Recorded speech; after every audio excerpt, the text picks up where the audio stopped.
previous videos, we've seen how easy it is to set a work offset and to add measurements into cutting programs.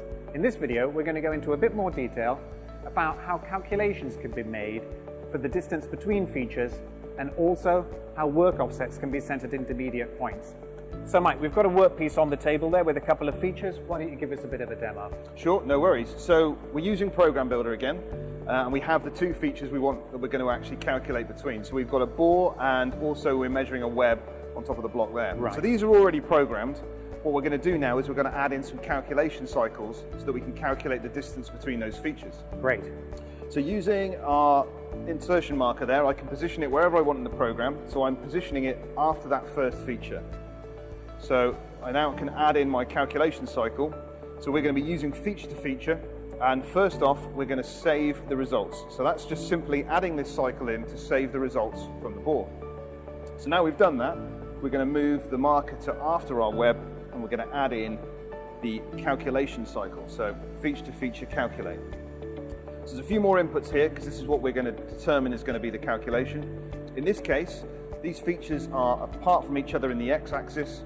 So we're going to use X only, and the nominal distance between them is 35 mils, so we'll add that in as well. So that's now going to calculate the actual distance for us. So we can add that in, and that's added into the program. Great, okay, so if I have a look at the sequence there, we've got our bore measurement, store the data away, web measurement, make the calculation, and the update. That's right, simple as that. Great, okay. And as we've had before, simply press the send button, that's going to send that to the control ready to run.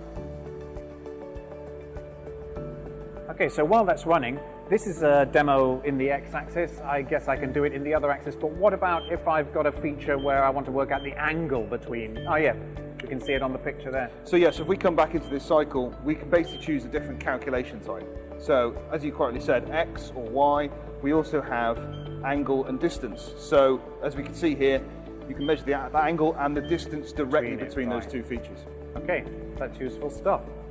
Right, so it's finished there, the work offset's been updated, and the results have been output to macro variables as well. That's right, yeah, they're available for use from the macro variables.